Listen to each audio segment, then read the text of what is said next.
In this episode of The Big Story, Prime Minister Andrew Holness attends a funeral for councillor who died 6 months after becoming the first woman to win the local government election in Anion Town division of Clarendon.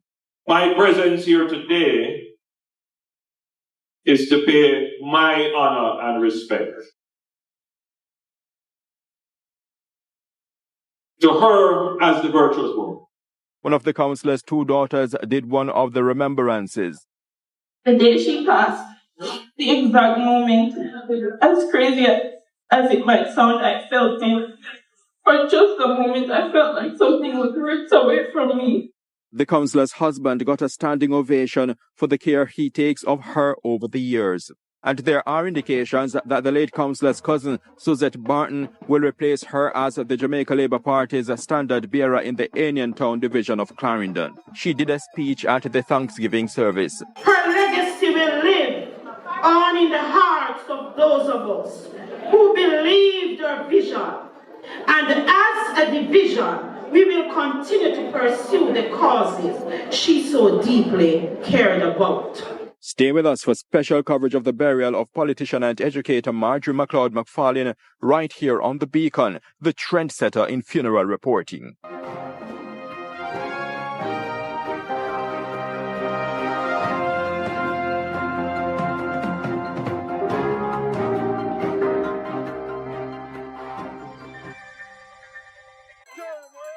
It was a service of thanksgiving, but it had many of the trappings of a mini-political conference.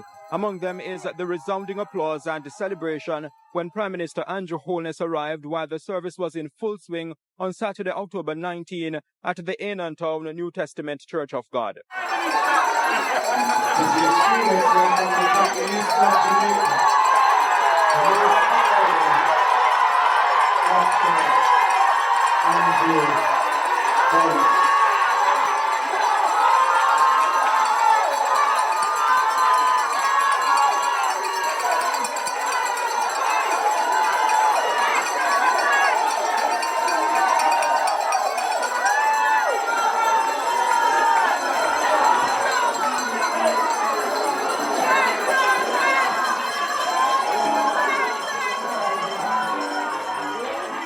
He greeted members of the bereaved family and then sat in the front pew among a strong throng of heavyweights from the political organization he leads, the Jamaica Labour Party, JLP. This is a photograph of the deceased, 54-year-old Marjorie McLeod-McFarlane, who served her country in various positions, including local government politician, a teacher for more than 30 years, and a justice of the peace. Jesus is my portion, a constant friend indeed. The Prime Minister, in a tribute, said the late 54-year-old was a virtuous woman. She was a virtuous woman, deserving of praise and respect, honor and dignity. An example to others who want to step on the platform of public service. So, my presence here today is to pay my honor and respect to her as the virtuous woman. My presence here today is to also convey to her family who is grieving, to her constituents who are also grieving, that the organization of which she was a part, the Jamaica Labour Party, valued her service and respected her highly. And we too are sad at her passing. But we write her down in the annals of the Jamaica Labour Party as a good representative a good soldier for the cause. And her work is to be acknowledged at the highest level.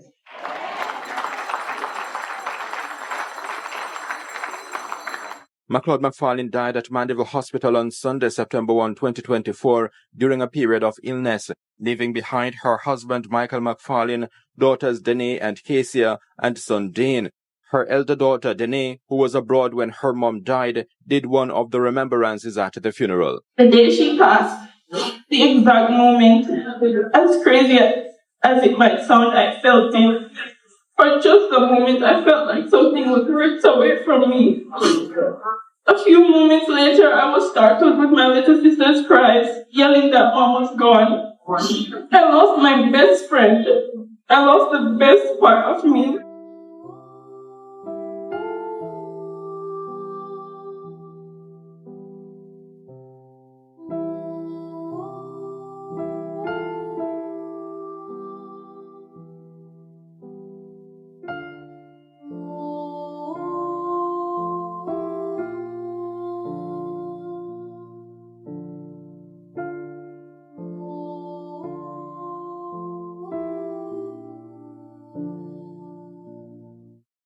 An educator, Nayoka Jarrett McLeod, who did the eulogy, shed some light on her late sister-in-law's illness.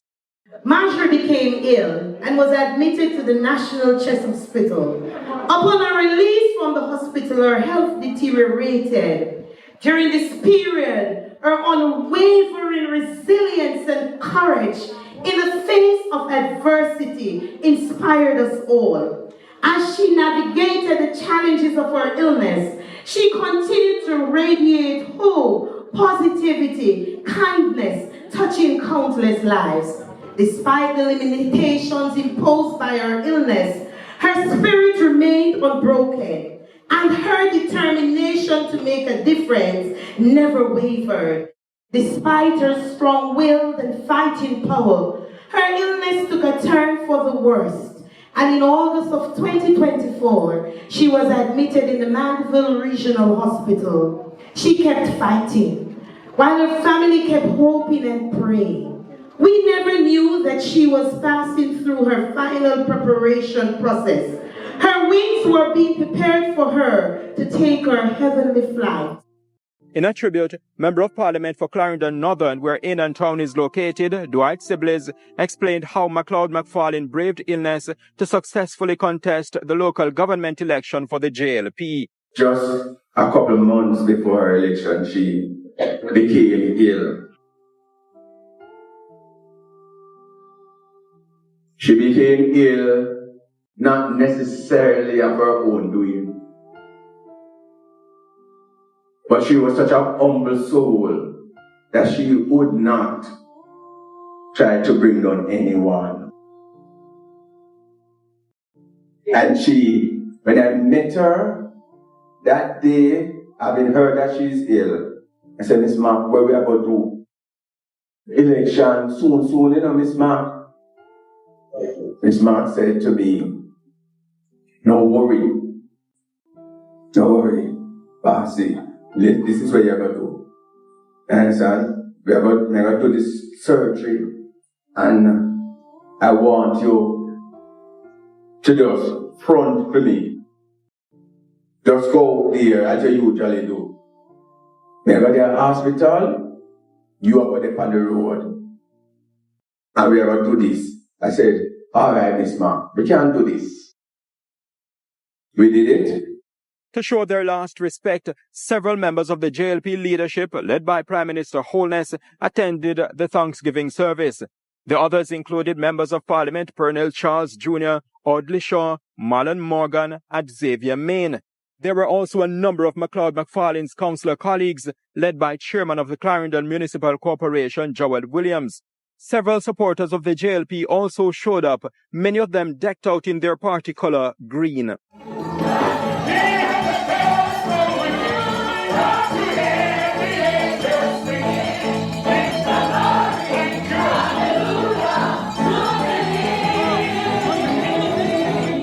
In light of the councillor's death, the JLP will have to choose her successor, and from all indications, that's already being done. I remember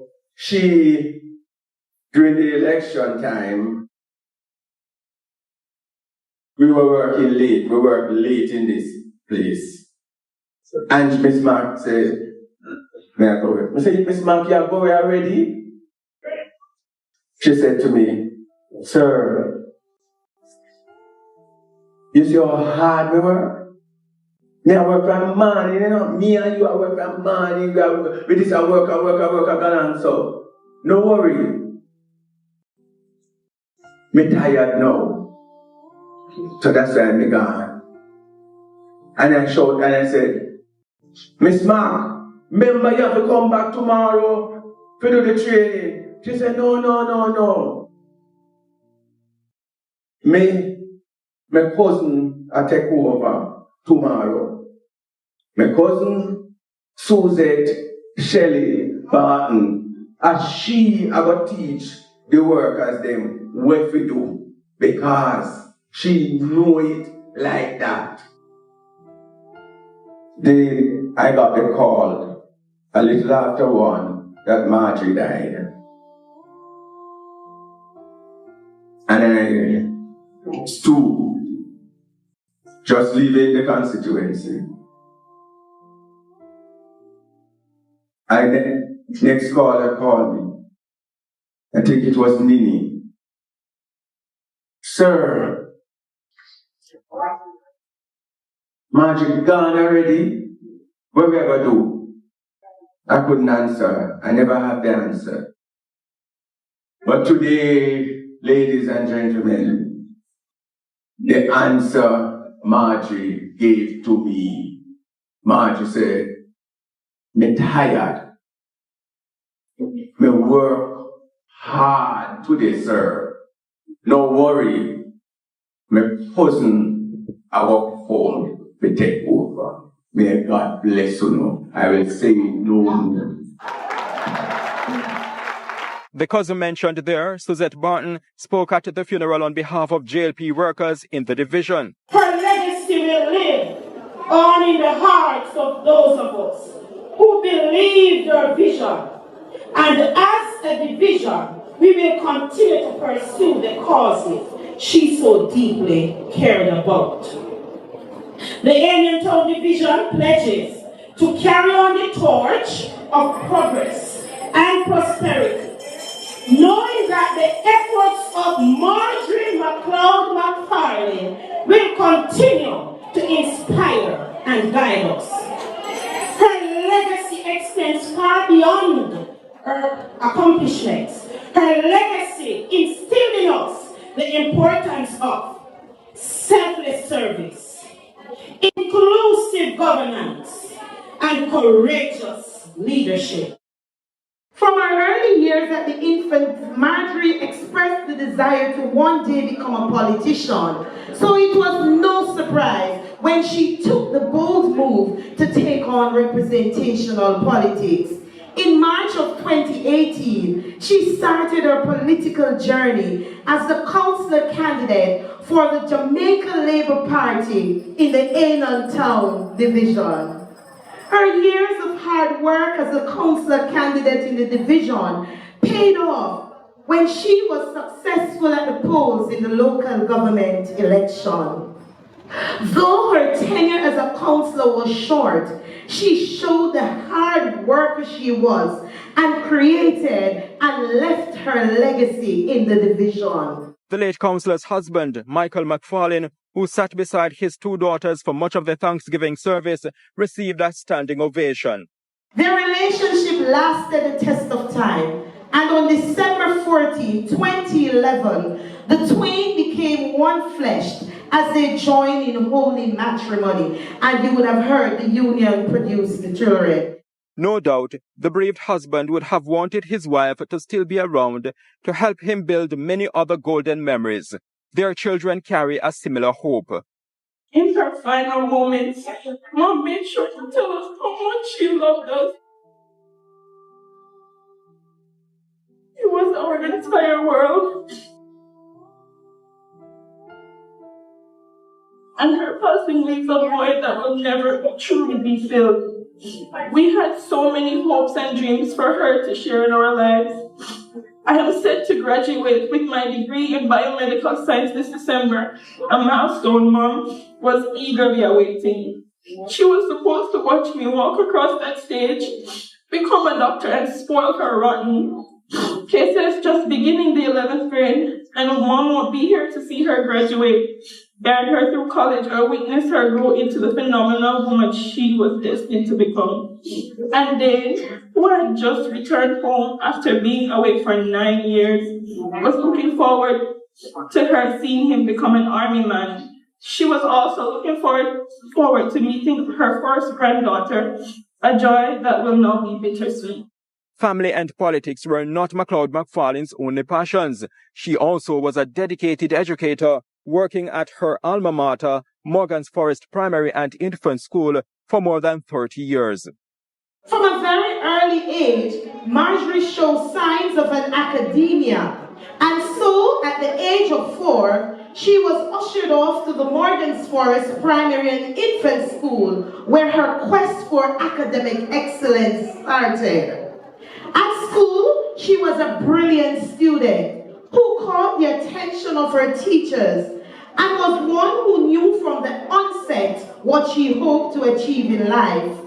Her tenure at Morgan's Forest ended with her successfully passing the common entrance examination and gaining a place at the prestigious Frankfield Comprehensive High School, now Edwin Allen High School. Her quest for academic excellence at Edwin Allen continued, and after 5 years of secondary education, she graduated in 1987. Marjorie continued to climb up the academic ladder when she started her teacher training at Bethlehem Teachers College in Malvern, St. Elizabeth in 1992.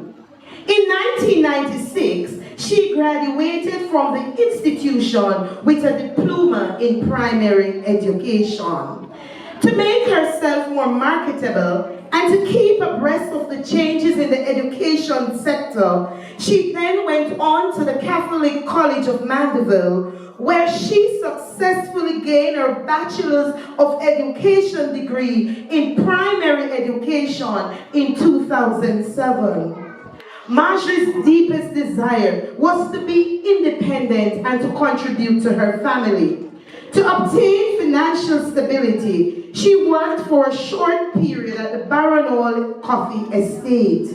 She sought after a better paying job, so in 1988, she joined the staff at her alma mater, Morgan's Forest, as a pre-trained teacher, a position she remained in until 1992. During her pre-trained years, she made her mark as an exceptional young educator and was encouraged to get professional training. Upon completion of her training at Bethlehem in 1996, she returned to Morgan's Forest Primary and Infant as a full-fledged trained teacher. She remained in this position from September 1996 to August 31st, 2024. Miss Mack's dedication to her duties at Morgan's Forest knew no limit. She went over and beyond to ensure the success of all school events. She took her job seriously and gave it her all. She demonstrated much care and love for the students who were entrusted in her care over the years. Her dedication to her job saw her wearing many hats at school: house leader, guide of the Brownie Pack, senior teacher, head of the infant department, and head of the school's canteen. For 32 years, she gave quality service to the field of education and found great pleasure in transforming and molding young lives. The school's board chairman and the principal, along with some teachers and students, did a tribute at the funeral. We miss our teacher. And every time we walk the class and don't see a smile, the pain. Ladies and gentlemen, It's not easy. It's not easy for us, but we have to be strong. We have to be strong and continue the business of education. And education at Morgan's Forest continued. We know Miss Mac appreciate that we continue with the business of education. And so that is what we are doing. That Morgan's Forest Primary School tribute ended with a song. Wherever I go, I plan to stay. My soul will fly over Jordan. One way from sun, one way from north, I fly away. There were many other tributes during the Thanksgiving service, which eventually ended with removal of the casket from the sanctuary. And then the journey started from the church in central Indian Town to the late councillor's community of Longbow.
The procession reached Longbow district, where it was joined by a marching band.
Pallbearers brought the casket to the grave located behind the late councillor's home.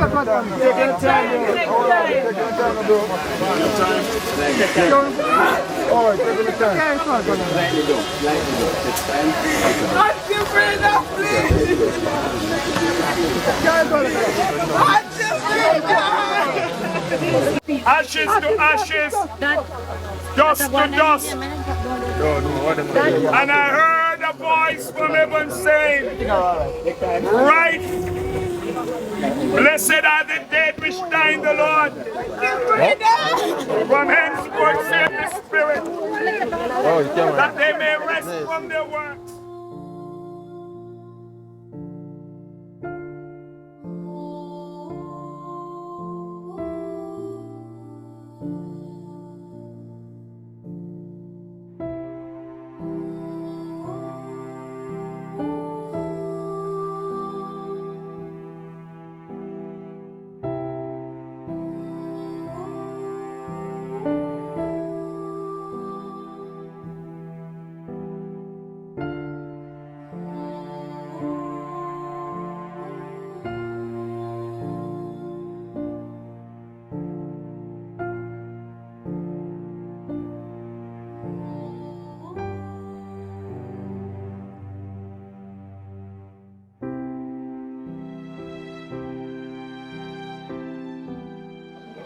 Now may the saving grace of our Lord and Savior Jesus Christ, the love of God the Father, the sweet fellowship and communion of the Holy Spirit, the Comforter, rest, remain, and abide with us all, both now until Jesus comes.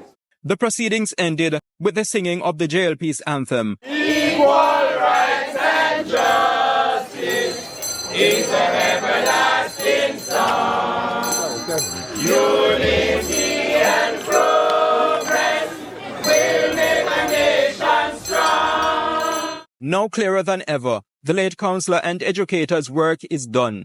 The general feeling is that she came, she saw, and she made a positive difference. I'm Horace Mills reporting for the Jamaica Beacon.